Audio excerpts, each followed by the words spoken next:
¿Has probado drogas? Sí, en algún momento seguramente, ¿no? En mi cabeza estaba que no quería rendirme a la posibilidad de ser un adicto y que quería probar en un momento en que yo sintiera que estaba mal lo que voy a decir, que yo sintiera que lo podía manejar. La muerte de mi padre fue para mí devastadora. Esos 13, 14 años que tenía cuando murió mi papá, yo descubrí la muerte. Me caí de un piso entero, ¿no? O sea, estuve en la clínica creo que casi 4 meses, 2 meses más o menos inconsciente. Me iba a comprar la novela, súper ventajosas las condiciones y qué sé yo, y la perdí porque yo escribo a mano. Después de un par de conflictos que tuve hace unos 10 años, una cosa así, yo me prometí a mí mismo que nunca más me iba a pelear en la calle. Siempre el colegio para mí fue una tortura, no por el colegio en sí, sino por la hora. No ha habido un día que haya ido contento al colegio.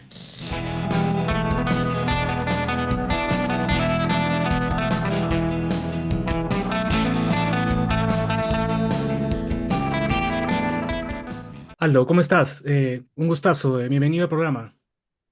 Gracias, gracias a ti Alexis y bueno, estamos acá para escucharte y contestar lo que quieras que te conteste. Listo, vamos, genial.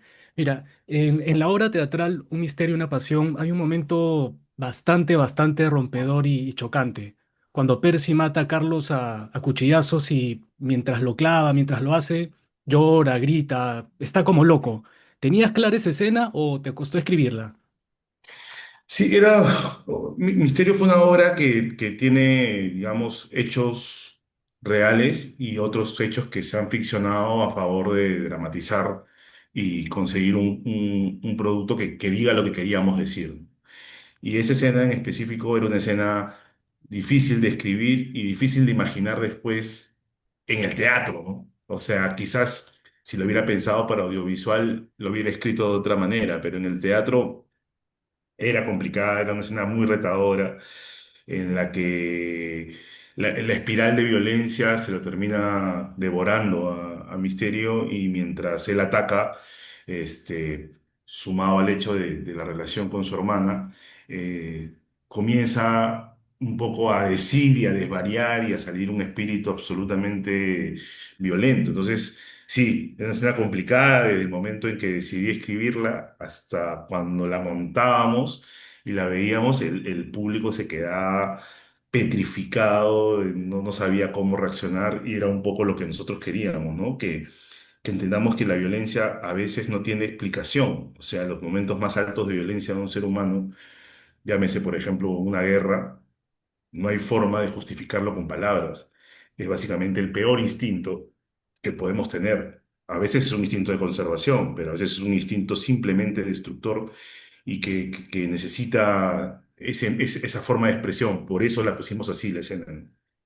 Y creo que ahí es la transformación de Misterio, ¿no? O sea, es la primera Sí, vez que mata y luego poco a poco se va hundiendo en sus bestias interiores, ¿no? sí, sí, sí. De hecho era un personaje que tratamos de polarizarnos desde el inicio.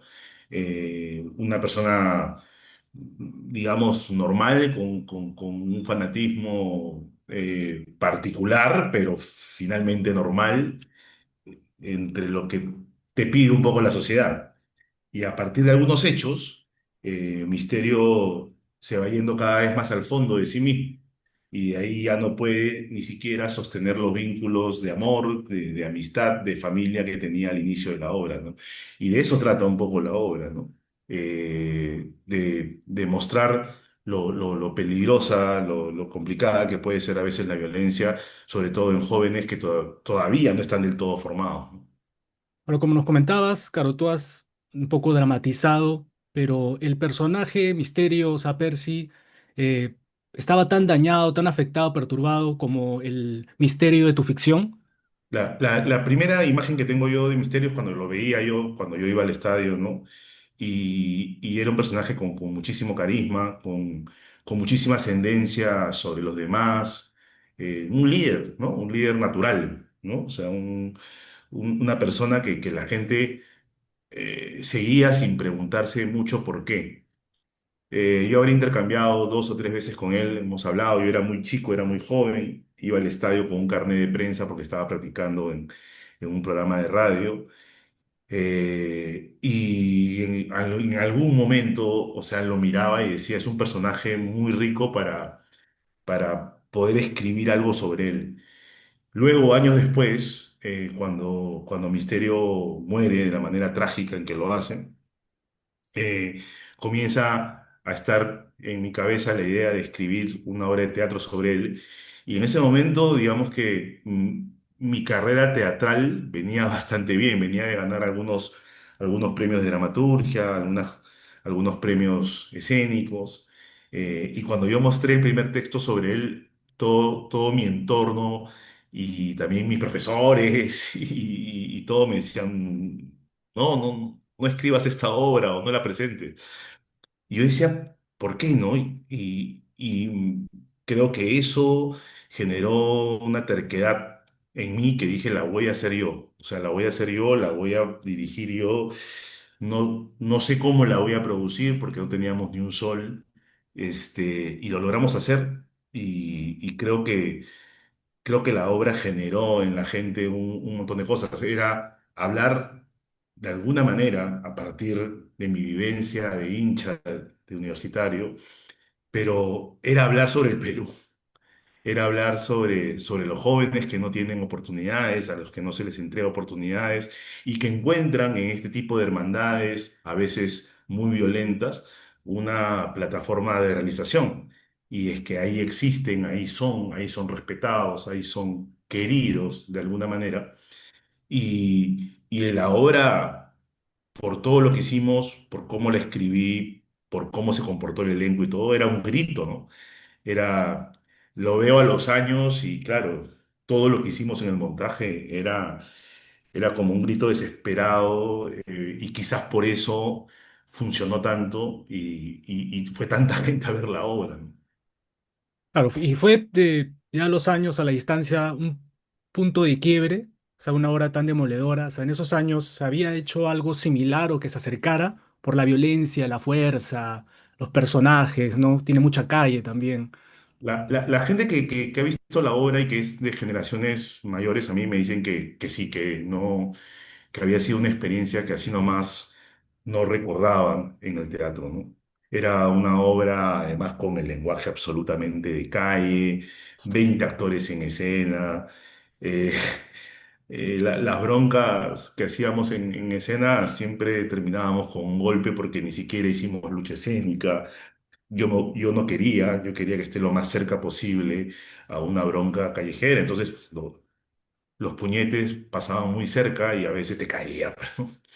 Entonces, todo ese clima que generó de que los personajes vayan al público, de que interactúen, pero realmente con el público, de manera incluso que uno de los personajes le vendía caramelos al público de verdad, o sea, creo que generó una sensación muy fuerte y que no recordaba a la gente que iba al teatro o algo así, ¿no? Con la obra pasaron muchísimas cosas extrañas y el proceso fue largo y bueno, y terminó en una adaptación a televisión, que nadie esperaba o que nadie imaginaba que una obra así pudiera ser luego una serie en prime time en televisión peruana, ¿no? Así es. Función Velorio, Aldo, te abrió muchas puertas y de hecho te puso en el mapa, ¿no? Definitivamente. Entonces, es importante, muy importante esa obra en tu carrera. ¿Cómo fue todo el proceso de escritura? Función Velorio es una obra que sin duda es determinante en mi carrera. Primero porque estaba en una etapa en la que comenzaba a hacer teatro, pero no sabía muy bien de qué iba a vivir, ¿no? Entonces, porque definitivamente de escribirla no, o de escribir obras no iba a poder vivir. Y Función Velorio comienza a ganar premios, comienza a generar de alguna manera recursos que me dicen, continúa. O sea, hasta en ese sentido fue clave Función Velorio. Y también fue clave porque fue como una carta de presentación. Yo había escrito una obra antes, me había generado algunas cosas, como por ejemplo que Roberto Ángeles me becara en su taller. Yo no hubiera podido pagar en esas instancias el taller de Roberto. Eh, pero Función Velorio me da a conocer a muchísima gente, creo, del medio. Gano el Premio Nacional de Dramaturgia del Instituto Nacional de Cultura, gana el Premio del Público del Festival del Himna, o sea, se comienza a escuchar un poco mi nombre, ¿no? Y ahí venía el cuestionamiento, porque salía en todos los periódicos, en todas las páginas culturales, y no y tenía que irme a mi ensayo a veces caminando, porque no tenía para el pasaje. Entonces, era como, ¿qué es lo que tengo que hacer en el futuro para poder hacer que esto, que me gusta y que es mi trabajo, también me sirva para poder vivir? Nunca hubo esa respuesta, nunca hubo nada, las cosas se fueron dando de manera natural. Este, eh, pero nunca disfruté tanto un proceso como el de Función Velorio, creo. Fue un proceso difícil, complicado, eh, hasta para conseguir actores, para convencerlo de lo que yo quería hacer con esa obra. No era sencillo. Los textos eran muy duros para los actores. Hablábamos de discriminación, de todo lo que este país separa y mira de reojo. Entonces se decían muchas cosas muy duras, muy fuertes para el mismo actor que le interpretaba, ¿no? Entonces, convencer uno por uno y poder hacer el montaje ya fue una aventura. Entonces, recuerdo con mucho cansancio, pero también recuerdo con mucho cariño ese montaje, ¿no? Yo siento que esta historia sabe a fracaso, miedo, dolor. ¿Te sentías así cuando la escribiste o de alguna manera te veías reflejado en algunas de tus criaturas? Seguramente, claro. O sea, yo creo que Función Velorio, Los Hijos de los Perros y Misterio, yo las escribí en un arranque de furia, ¿no? O sea, estaba muy molesto con todo lo que veía. A pesar de que no puedo victimizarme y no puedo decir yo era parte de eso y nada, porque si comparo mi realidad con la de algunos compañeros o algunos amigos, la mía estaba muy tranquila desde que nací, ¿no? Sin embargo, yo siempre he estado disconforme con todo. Entonces, eh, sí, de alguna manera, escondido en los gritos de cada personaje también estaba mi demanda, mis reclamos, mi gana además de tener un país más, más justo, menos agresivo con algunos grupos de personas. Ahí tenía un actor afro que decía que jamás iba a poder ser Hamlet en el Perú. Tenía una actriz subida de peso, muy talentosa, pero que jamás nadie le iba a llamar. Entonces, quizás también en eso estaban mis propios reclamos y por eso creo que la obra salió con tanta furia, ¿no? Y esto de jugar con lo metateatral también interesante, ¿no? Buen recurso, ya, o sea, lo tenías claro, o sea, te costó un poco jugar con eso. No hubiera querido hacerlo. O sea, en principio, cuando apareció la premisa de la obra, era un director de teatro que no tiene ninguna posibilidad de éxito, decide matar a cuatro actores en escena y se vuelve un hit. Y entonces, cuando iba a comenzar la escritura, de hecho, creo que comencé por la obra en sí. Y después me di cuenta que quería verlos atrás.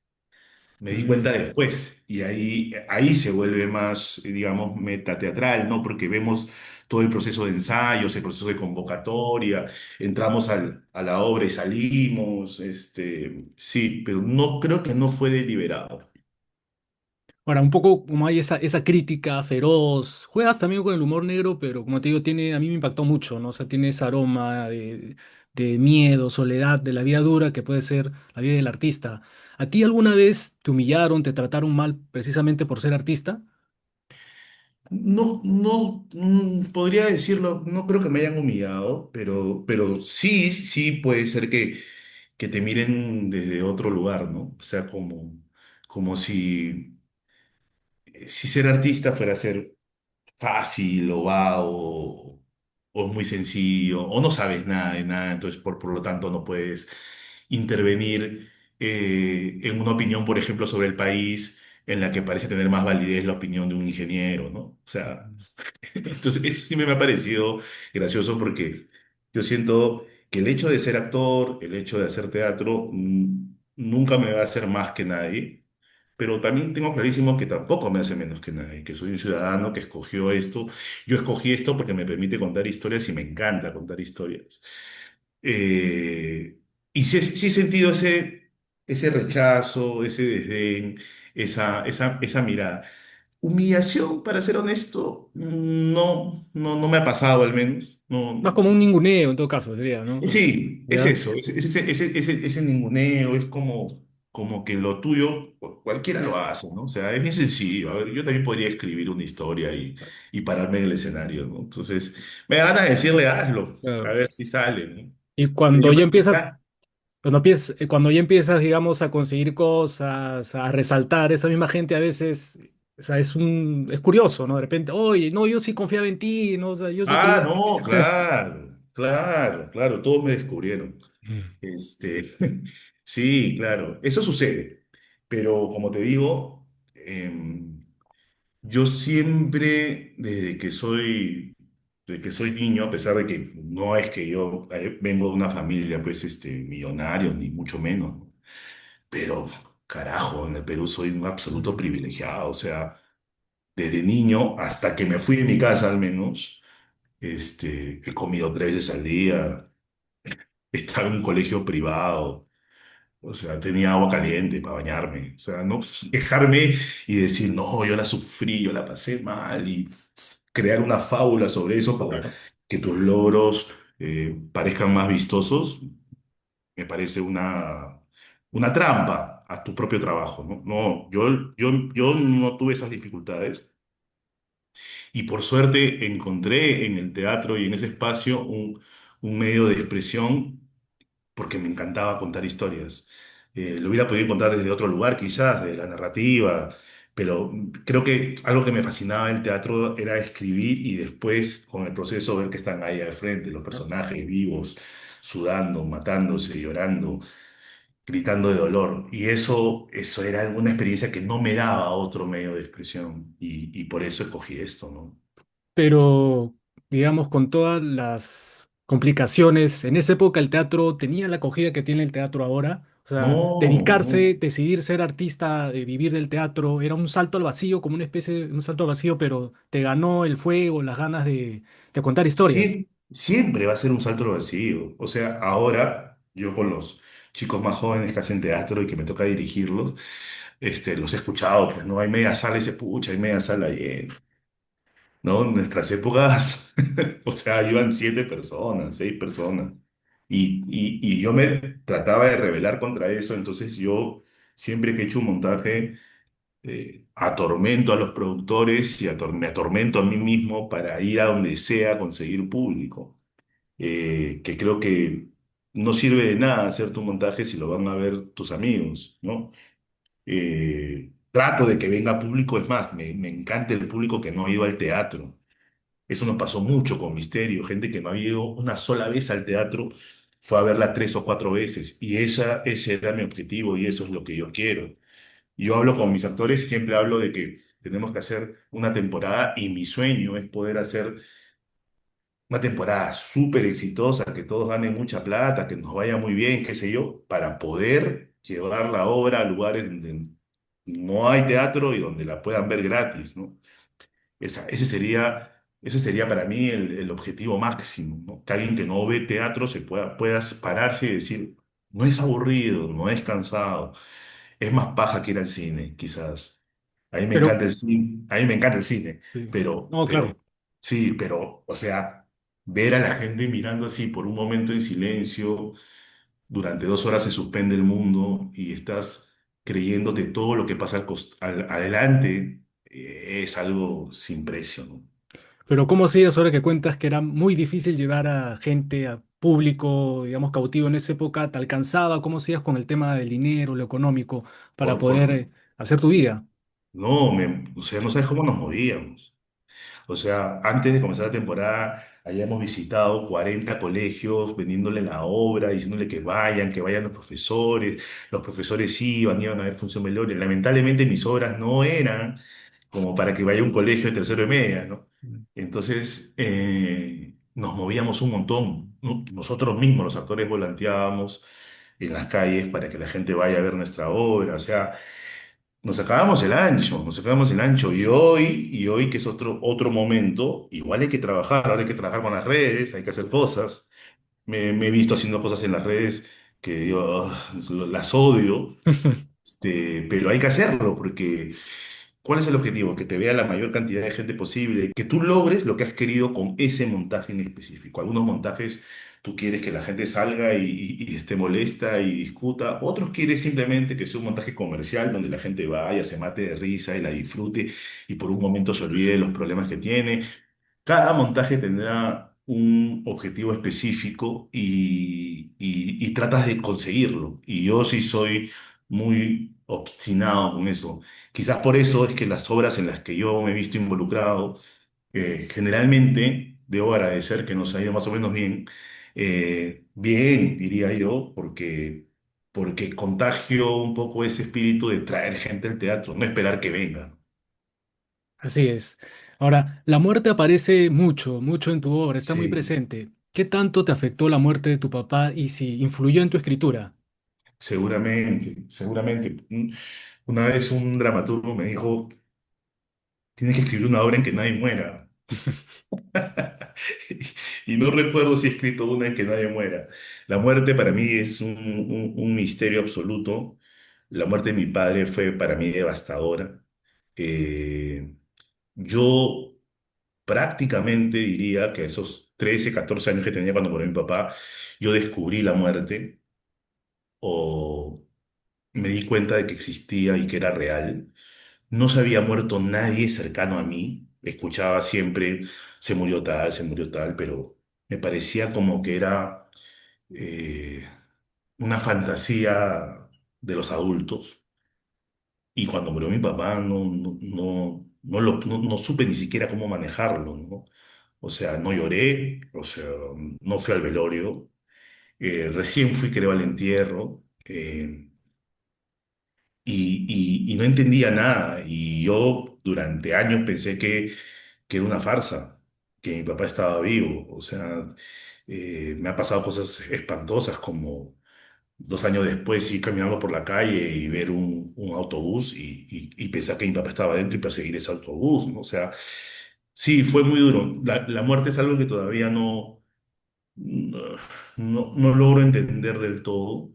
Este, no hay ninguna base teórica que yo pueda leer o escuchar que me haga comprender la dimensión de la muerte y estoy en una edad en la que uno va pasando las edades, ¿no? Primero es la edad en la que se mueren los abuelos de tus amigos, después pasas a la edad en la que se mueren los papás de tus amigos, y después vas a la edad en la que se mueren tus amigos. O sea, y vas entendiendo que es un ciclo natural y doloroso. Entonces, en las obras, cuando un personaje muere en una de mis obras, siempre intento decir algo más allá del hecho, digamos, de guión y muerte, sino que cada muerte creo que significa algo dentro de las cosas que escribo. Entonces, para ir a un caso específico, cuando muere Leonardo en Función Velorio, es la muerte del sueño de conseguir el éxito a través del asesinato de personas. El hombre, harto del fracaso, consigue una llave de esperanza, pero la misma muerte lo mata. Su misma locura lo mata, su mismo afán de gloria lo mata.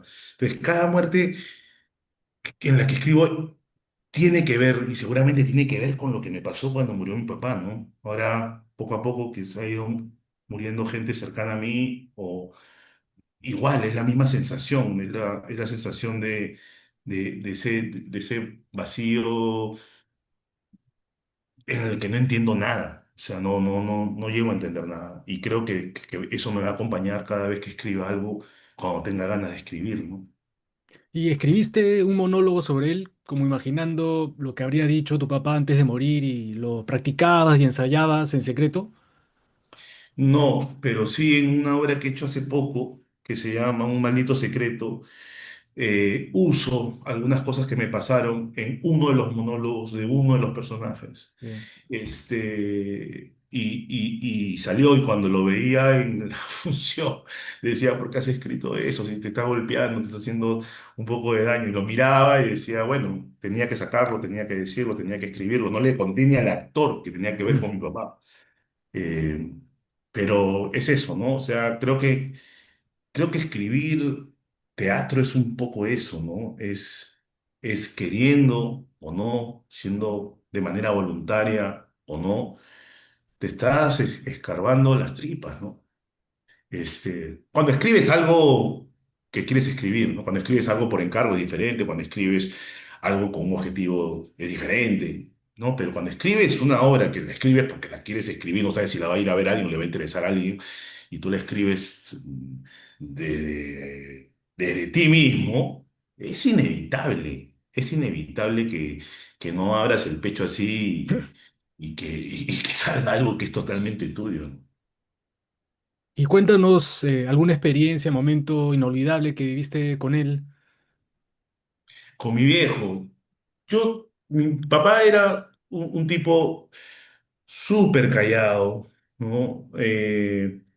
Yo, por ejemplo, no recuerdo que él me haya levantado la voz nunca en mi vida, no lo recuerdo, pero bastaba que yo era un desastre, chibolo, entonces era un problema, era un chico problema, entonces a mí mi mamá me pegaba y no pasaba nada, ¿no? Para mí, pero mi papá me decía, algo ya, y me paralizaba, y no sé muy bien por qué.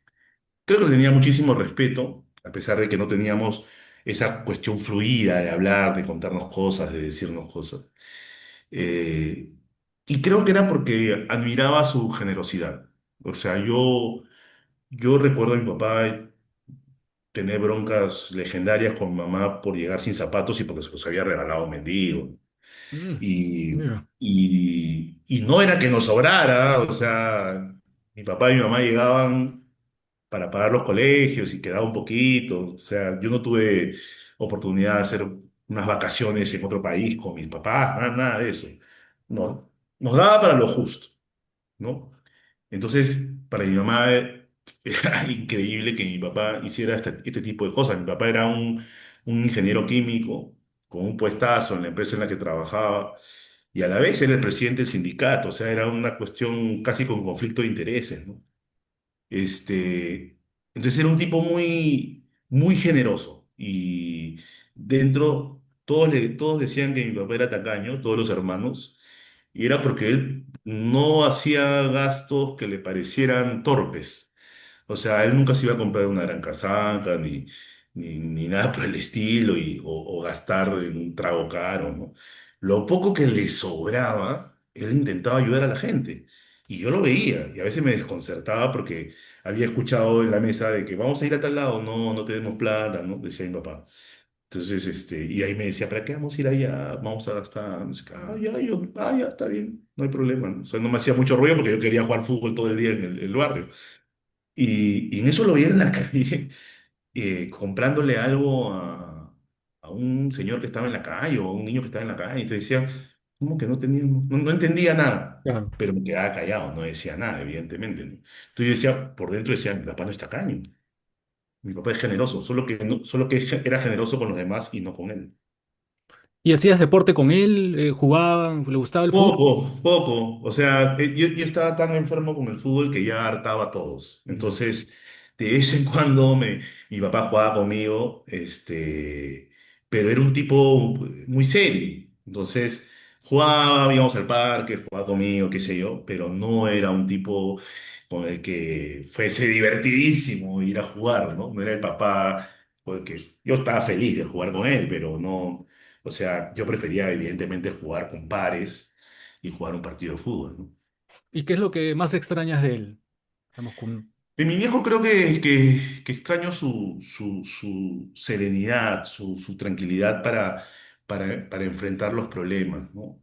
Creo que algo me ha heredado de eso, pero era muy sereno, muy tranquilo. Yo estos tiempos veo que todo el mundo vive en un nivel de estrés altísimo, hayas conseguido las cosas que querías conseguir o no las hayas conseguido, igual es como que si no estás estresado, no eres valioso para la sociedad, ¿no?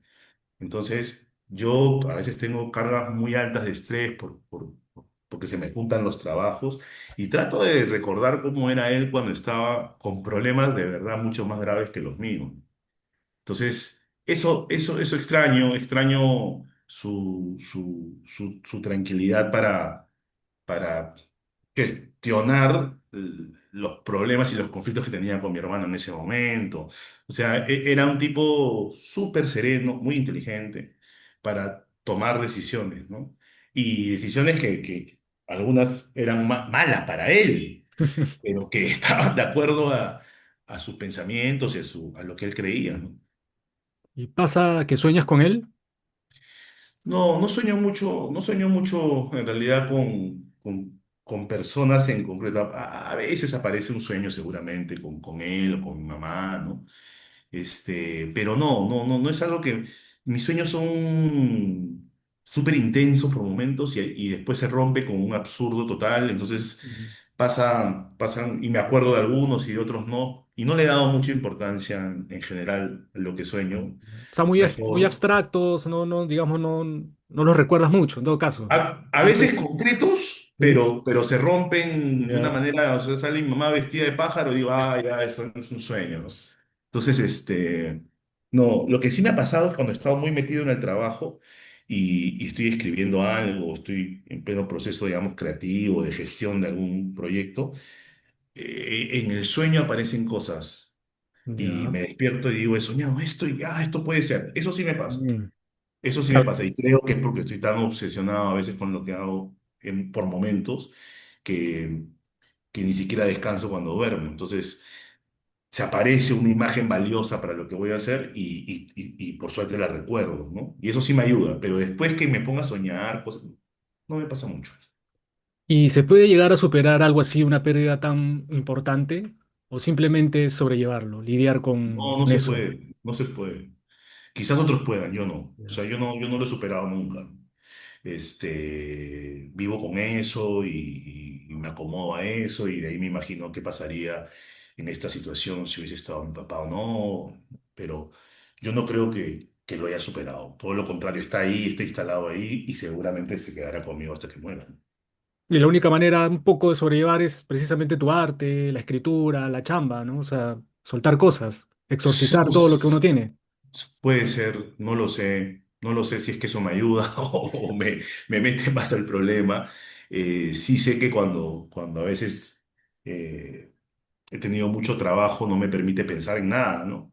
Y ha habido veces en que la gente me dice que yo me meto en problemas porque me meto mucha chamba, pero es lo contrario, o sea, yo me paso los años rechazando trabajo. O sea, rechazando trabajo, digo, no, no puedo, no puedo, no quiero, no quiero, no puedo, no puedo, no puedo, no quiero. Pero hay momentos en que acepto cosas y lamentablemente el tiempo hace que se retrase un montaje, se retrase un rodaje y todo se junta y ahí son momentos en que me vuelvo loco, ¿no? Pero a Y la vez estoy tan enfocado en el trabajo que me olvido un poco del resto de problemas. Aldo, coméntame si es que has probado drogas. Lo digo porque me parece que en tus historias se nota que tienes calle, que conoces un poco ese mundo. Ojo, no necesariamente a nivel autobiográfico, pero sí en ciertas emociones y situaciones de los personajes. Sí, sí, en algún momento seguramente, ¿no? Me demoré mucho para probarlas. Yo debo haber probado por primera vez algo a los 25 años, 24 años. Creo que mi cabeza estaba que no quería rendirme a la posibilidad de ser un adicto Ya. y que quería probar en un momento en que yo sintiera que estaba mal lo que voy a decir, que yo sintiera que lo podía manejar. No sé si me sirvió, si me funcionó, pero la verdad es que nunca me hice adicto a nada, por suerte, y que he podido probar en algún momento de mi vida. Ahora, yo no creo que tenga mucho que ver con la manera de escribir, excepto cuando he pensado que alguna droga te puede llevar a un efecto y ese efecto me puede llevar a intentar escribir un texto supuestamente influido por esa droga, pero luego de eso no. Es más, en alguna oportunidad me ha tocado escribir con mucha gente algunas cosas por encargo. ¿Ya? Me acuerdo de un guión de un largometraje y habían dos argentinos, dos peruanos y un español y todos fumaron marihuana para poder escribir y me dijeron que pruebe y me fue malísimo. Mm, Me dijeron que para ampliar la creatividad del momento y me fue malísimo. No, tengo que estar en mis claro. cinco sentidos para poder trabajar. ¿Y de joven qué droga fue la que probaste en esa Un etapa de poco. experimentación? No, un poco todo lo que pasaba por ahí, ¿no? O ¿Ya? sea, si había, alguien llevó un poco de marihuana, qué sé yo probé, sí. Este, quizás todo, no las quiero mencionar, pero te ¿Ya? podría decir que he probado un poco de todo en un rango de tiempo, ¿no? Pero como dices, lo bueno es que no te pegaste, no te No, enganchaste no, a no. ninguna, ¿no? Creo que, creo que como los efectos eran muy claros, ¿no?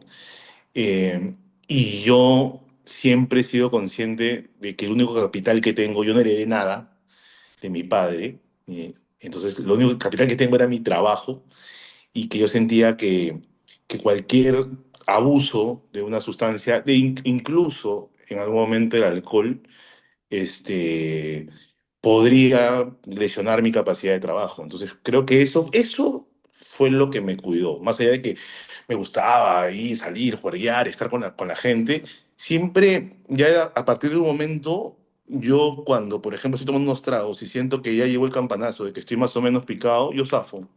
Mm.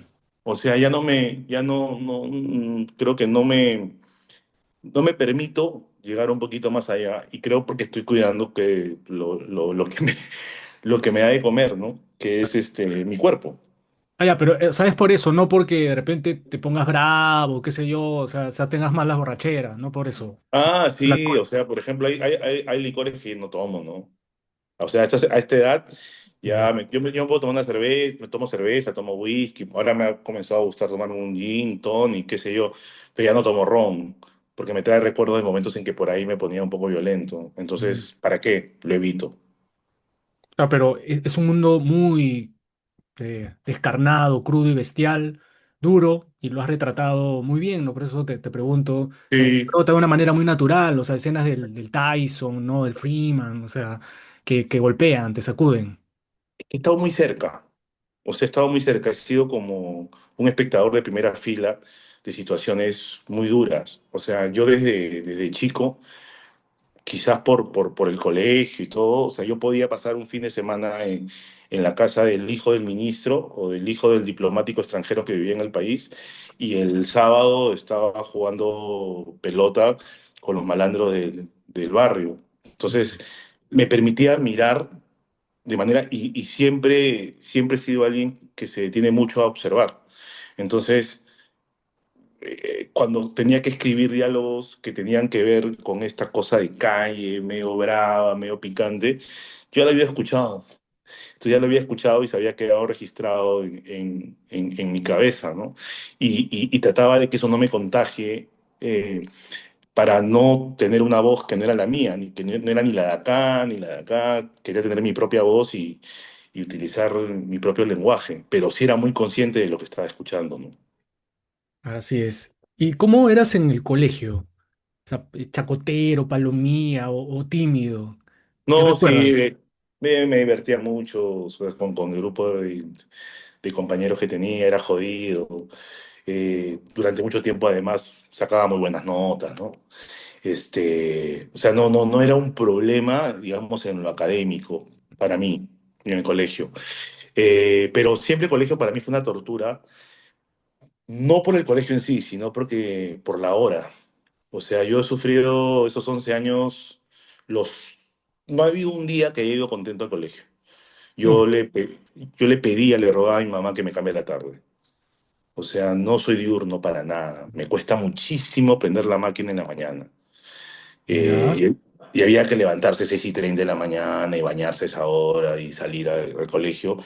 Y yo siempre detesté eso, ¿no? Entonces, ahora solamente me levanto muy temprano cuando hago ficción, cine o televisión como actor.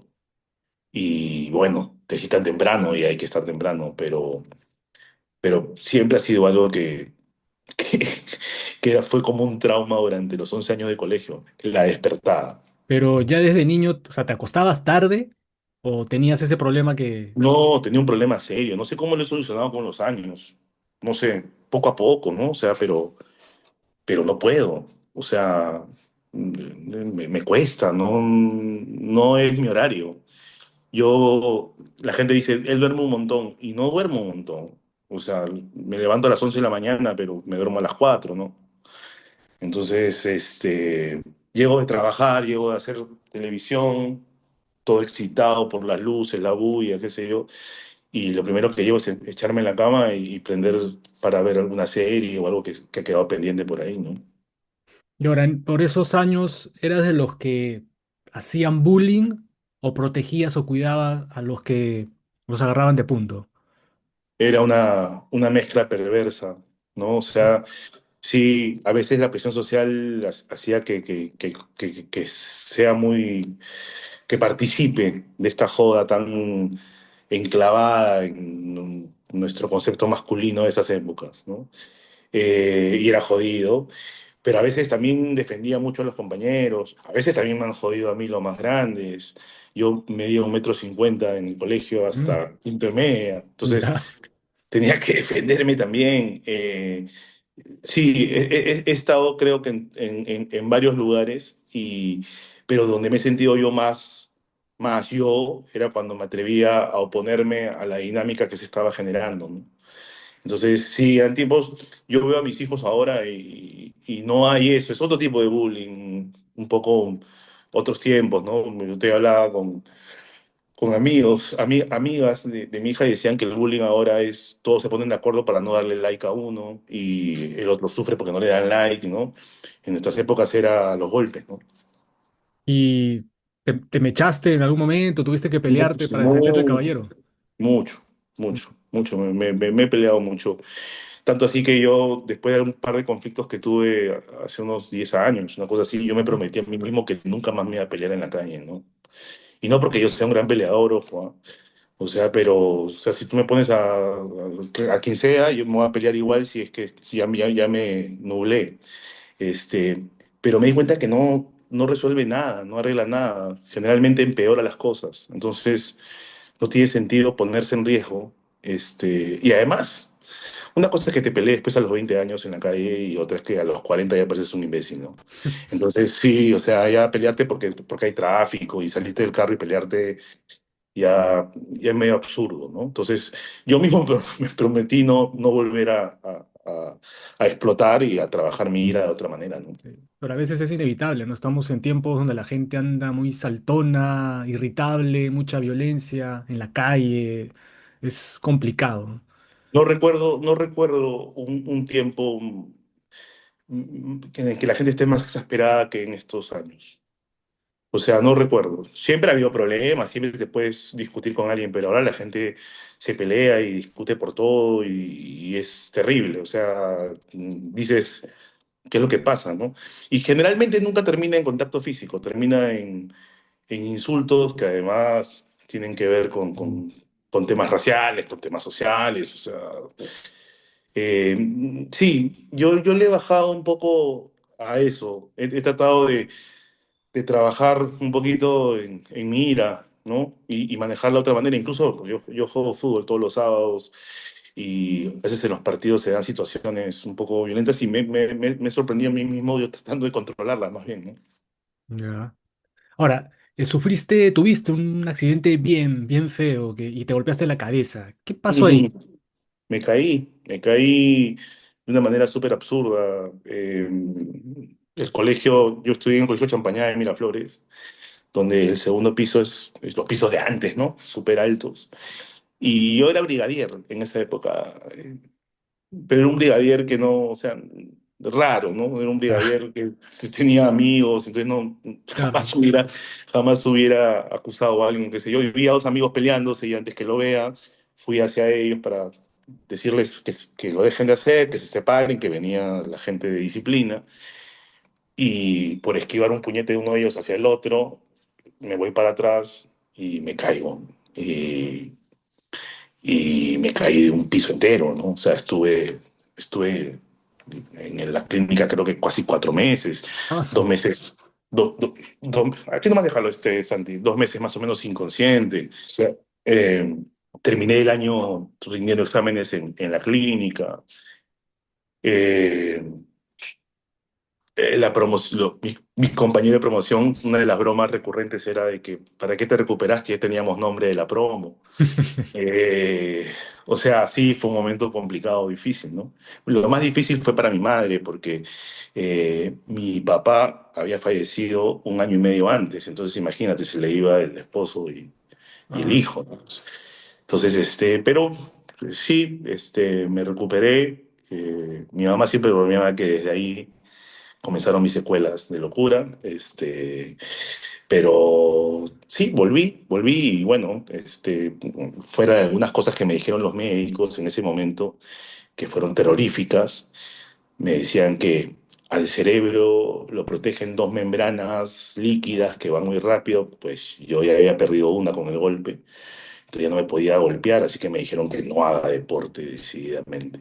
Y durante muchísimo tiempo no hice deporte, o sea, cuarto y media, quinto y media, que yo siempre hacía deporte, varios deportes. Dejé de hacerlo, entré a la universidad y recién al segundo, tercer año me atreví a jugar fulbito, creo. Pero te salvaste, ¿ah? O sea, has podido. Sí, sí, sí, sí, sí. De hecho, era muerte segura eso, ¿no? Pero bueno, algo pasó y me salvé, ¿no? Cuando te recuperaste, ¿sentiste algún cambio radical en ti, en tu temperamento, tu carácter? ¿Para bien, para mal? O sea, ¿qué recuerdas? No, yo la verdad, me dicen cosas, ¿no? Pero yo que estaba muy rebelde y que estaba cuando ya... Pero yo creo que tenía que ver con que la edad, o sea, yo me di ese golpe a los Ah. 14 15 años, es la edad de la rebeldía, ¿no? O sea, seguramente hubiera pasado sin golpe también, ¿no? Recuerdo que físicamente estaba muy, muy delgado y que después fue un peso que yo mantuve durante años.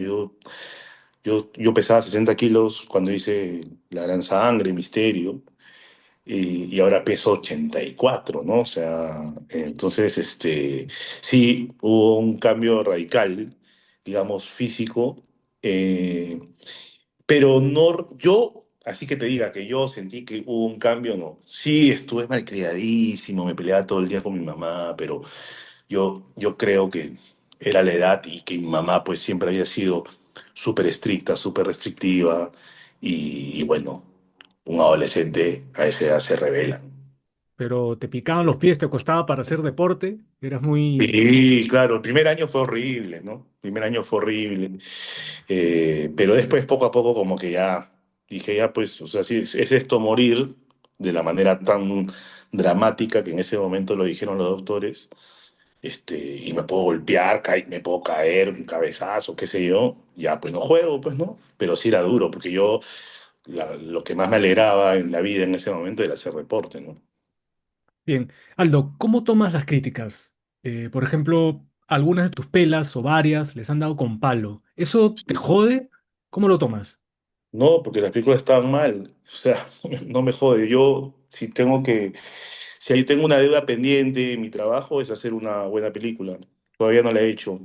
De hecho, he hecho algunas pelas, algunas con un objetivo bien claro, pues como Once Machos, que le sacan el ancho, pero pues, es una película absolutamente comercial y qué sé yo, que tenía un objetivo y lo cumplió. Las dos fueron las más vistas del año, que era lo que nos interesaba, para después cimentar el proyecto que hemos creado con Once Machos. Y en las otras, si bien hay críticas que tienen que ver con que las haya firmado yo, ¿no? Que si las firmaba otro, seguramente la crítica hubiera sido menos agresiva. Sí, yo reconozco que no terminaron como yo hubiera querido y bueno, será una deuda para mí, para en algún momento hacer una película personal, y que primero me guste completamente a mí. Si me gusta completamente a mí y a los 500 de afuera no le gusta, no voy a tener ningún problema. O sea, no me va a interesar demasiado la opinión. Pero en este momento yo debería decir que las dos que he hecho, aparte de 11 machos, que son Atacá y Sandra Grita Late, si yo las veo y me siento, no me gustan completamente a mí. Y si no me gustan completamente a mí, es que algo está mal y ya está. No me hago mucho rollo. O sea, no le hago mucho caso al que dispara a matar de su trinchera, porque, o sea, va a sonar horrible, pero no me interesa. O sea, no, no sufro, Claro. ¿entiendes? No sufro. Sé cómo ha sido mi camino, sé que a partir de que comencé a hacer televisión, mucha gente lo vio como una decepción, que el dramaturgo joven con proyección hiciera televisión, y sé que eso les molestó muchísimo, y sé que por eso en un montón de situaciones me van a pegar o no me van a nominar a un premio, o lo tengo clarísimo. Es parte de lo que das y entregas cuando tomas decisiones, así que no me afecta más de la cuenta. Me gusta leerlas, incluso las más negativas, y hasta de la más negativa y corrosiva saco alguna conclusión. Tiene seguidores, además, muy, muy apasionados. Parecen a veces hinchas de fútbol, ¿no? Ahora, pero a veces, pues, cuando algo no les gusta, no les agrada, son muy duros con tu chamba. Pero el reto es contigo mismo, con el público o la crítica. No, en principio, siempre va a ser conmigo. O sea, yo escribo y de ahí leo y digo, no me gusta. Y por esa razón puedo reescribir. No es que yo agarre mi texto y vaya donde otro actor y le digo, ¿te gustan? Ah, ¿no te gustó? Entonces reescribo. No, no Mm. funciona así. Yo reescribo para mí, escribo para mí. Y espero que eso que he escrito y que me está gustando a mí mucho, ¿no? Como me pasó con Función Velorio, como me pasó con otras cosas que he hecho, espero que le guste al que está allá y que la cosa vaya bien. Y espero tratar de hacerlo a mi manera, y bajo mis reglas y mis conceptos y que les guste. Si no les gusta, está. Hay Claro, varias soluciones. tú eres el principal espectador, pues. Sí, sí, o sea, hay otra gente que no, pero yo sí. Incluso cuando hago algo como las películas que hice 11 machos, yo le escribí eso, quiero que me divierta a mí. A mí me da risa eso. Yo no me gusta el humor inglés, no me gusta el humor inteligentísimo, ¿no? O sea, yo me río descaradamente con un chiste de Melcochita. Me río muchísimo con el humor. Soy hincha número uno de los cómicos ambulantes de las primeras generaciones y lo disfruto muchísimo y me río. Y no tengo. La gente se ríe a escondidas y dice, no, no, no, yo me río solamente cuando veo a Steve Carell acá. No, no, yo no. Mm, Entonces, como yo claro. me río de algunas cosas muy, muy simples, es no sé, mucho interés hacer un humor muy simple para gente que le gusta jugar fútbol y que ha soñado jugar fútbol. Chao. No hay más que eso. ¿Y te sacaste el clavo con la película de Función Velorio? Todo mal porque la he hecho. O sea, me gustan bastante algunas cosas, como me gustan algunas cosas que logré en Atacada, algún plano que hice en Atacada, algún plano que hice, pero vino la pandemia, pasamos a dos, tres festivales, eh, ganamos un par de premios de festivales pequeños, pero los ganamos. Tuve muy buenos comentarios, me generó algún tipo de contacto para algunas chambas y todo bien, pero no se pudo estrenar porque nos agarró la Mm. pandemia y ahora estrenarla sería una locura, pues no va a haber nadie. Entonces, la tengo ahí, la Complicado, tengo ¿ah? ahí. Sí. Sí, claro, o sea, ¿para qué? ¿Para qué? ¿Para estrenarla, para ponerme alfombra roja y para caminar por ahí?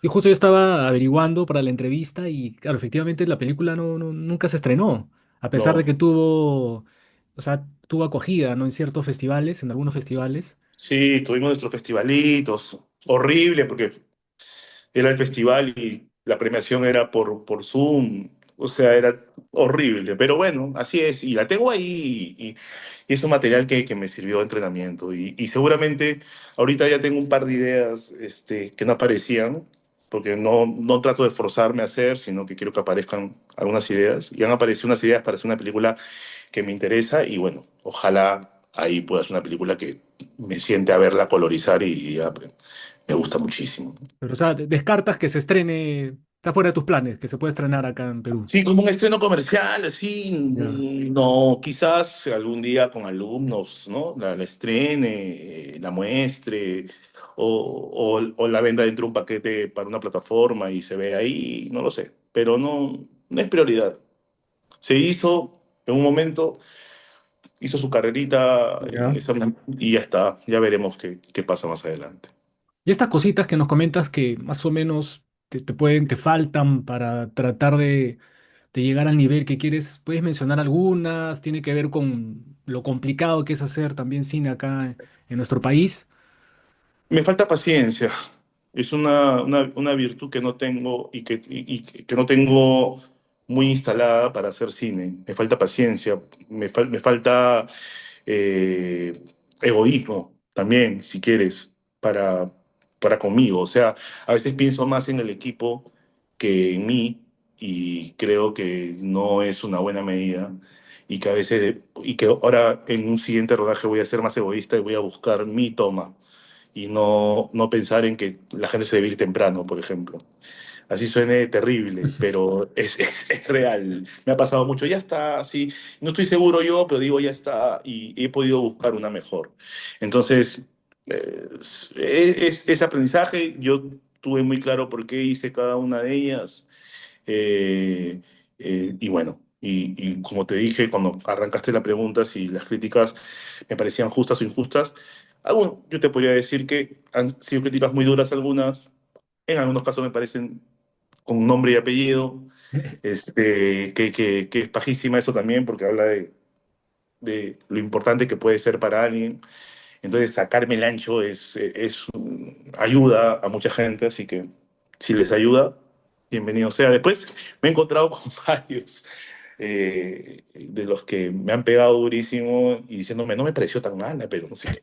Ah, La bacán. típica, Sí, sí, bacán, bacán. Le digo, pero bueno, ya está escrito. claro. No me hago mucho rollo, o sea, no vivo del otro. No puedo, o sea, no me da. Menos cuando entro a las redes y alguien te insulta por redes y después lo miras y es Pepito 25 menos. O sea, no. Ahora, se viene la nueva pela de La Gran Sangre. ¿Qué expectativas Sí. tienes? Estamos contentos porque nos hemos encontrado después de años. Este, creo que estamos construyendo un guión que va a estar bien paja. Eh, Creo que la gente quiere ver, sobre todo, La Gran Sangre, primera temporada, la serie. Te vamos a ir por ahí. Vamos a ir a la calle, vamos a ir al origen de los personajes, solo que los personajes están todos cambiados por los años, han pasado por un proceso doloroso de cárcel de casi 20 años, entonces ahí va a haber algunas cosas, pero le vamos a dar un poco a la gente lo que ellos quieren y lo que nosotros queremos, que lo que nosotros queremos es volver a las raíces. Y es un sueño, pues, que a esta edad podamos hacerlo y que haya tanta expectativa y tanto cariño y tanto rollo. También, seguramente, tanto hate, porque han comenzado a escribir por ahí, Mm. ya están viejos, váyanse a la mierda. Aldo está gordísimo. Y, y nada, vamos a ver. Y a mí me ha dado risa porque antes decían, "Puta, qué flaco es Tony Blade", y ahora dicen que gordo es Tony Blade. Y en realidad no estoy tan gordo como se me ve. Es un tema del plano que planteó Carmona, y Claro. entonces se me ve más gordo. Yo mismo digo que estoy gordo en ese teaser. Así que yo creo que a la gente le va a gustar mucho. Ya hemos hecho un primer barrido de la historia de minuto cero hasta el final y está fuerte, está bueno. ¿Será más cruda, más Sí, violenta, sí, acorde a los tiempos en los que vivimos? sí. Sí, mucho más cruda, mucho más violenta, mucho más dura y ellos están con mucha ira adentro y con muchas ganas de revancha. ¿Vas a escribir el guión? ¿Lo vas a coescribir? ¿Cómo lo estás Eh, manejando? Estoy llamando a dos personas que me están ayudando, pero sí, todo el desarrollo de la historia y de lo que le pasa a los personajes es mi responsabilidad. Y había quedado un final abierto en la película del 2007, pues, ¿no? Un poco, o están tratando de romper eso. O sea, ¿cómo nace Los metieron a la el proyecto? cárcel, y los metieron a la cárcel y de la cárcel saldrán. Es lo que te puedo contar.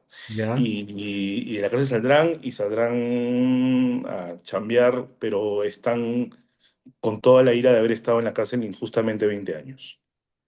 Listo. Entonces son otros. Suena paja, interesante. ¿Sí?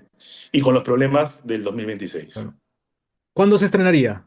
¿Tienen la fecha más o menos? Todavía no, pero es segundo semestre del año sí o sí, y deberíamos grabar en el primer semestre del año la pela. ¿Y cómo nació el proyecto, la idea?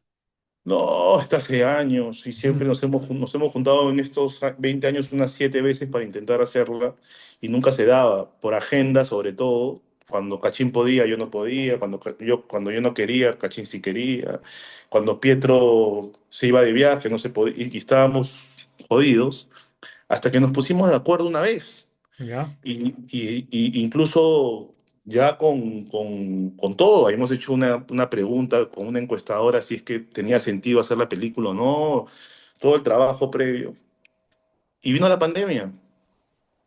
Y cuando vino la pandemia dijimos, bueno, que se acabe, esto va a durar 15 días, 20 días, y volvemos a conversar.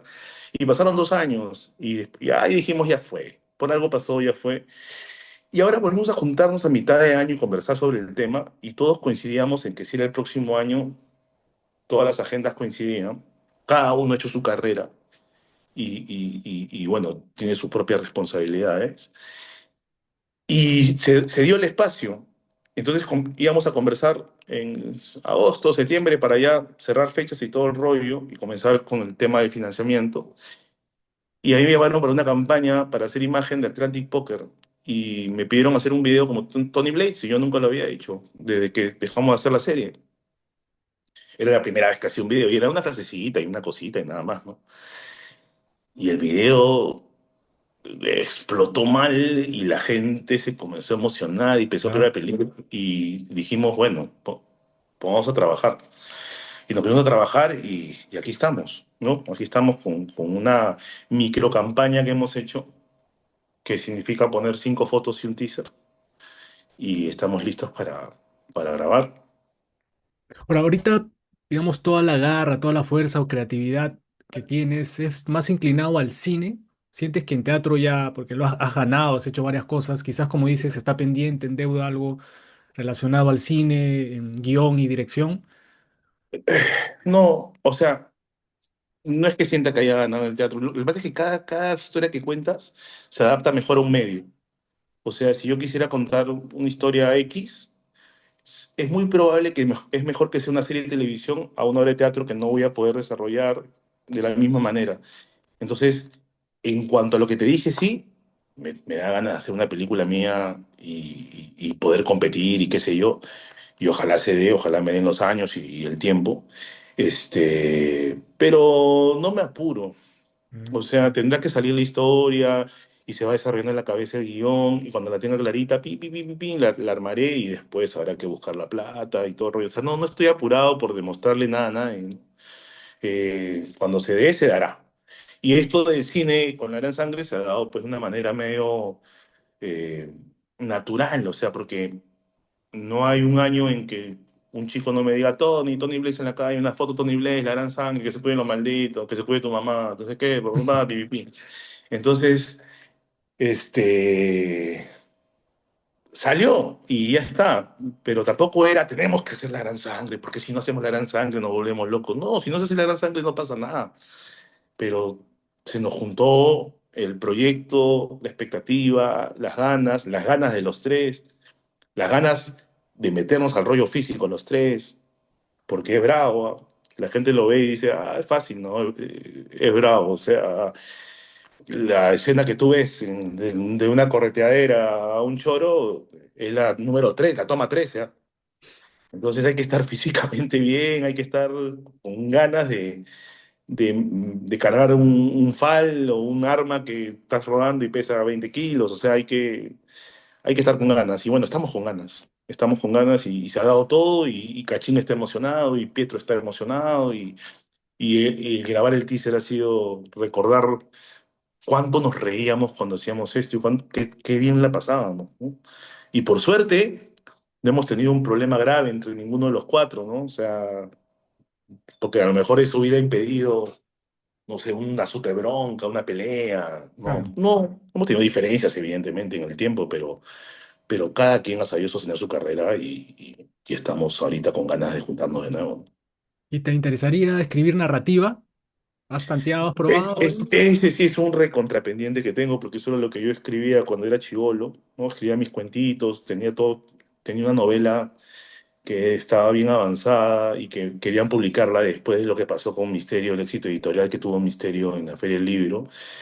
Me iba a comprar la novela, súper ventajosa las condiciones y qué sé yo, y la perdí, porque yo escribo a mano. Mm. Y fue tan fuerte el golpe de perderla, y pusimos mensajes por todos lados con recompensa, era un cuaderno verde, loro, me acuerdo, de pasta dura. Hicimos todo lo posible para recuperarlo, pero nunca lo recuperé y se perdió ahí y probablemente ahí también se perdió mis ganas de retomar y volver a escribir una narrativa, porque había escrito 150, 160 páginas, ¿no? Oh, Faltaba todavía, ya. pero lo perdí y ya no quería volverlo a escribir. Bueno, ojalá ahí le metas pues con todo. Algún día que tenga las ganas y el tiempo de sentarme y escribir y seguramente sí, podría ser. Es algo que de hecho me falta en, en el sentido de todas las formas en las que puedes contar una historia, ¿no? Entonces me gustaría. Muy bien, Aldo. Genial por participar. Muchas gracias. En realidad estuvo muy buena la charla. Un abrazo. Cuídate. Te agradezco, Alexis. Un abrazo para ti también. Cuídate. Gracias.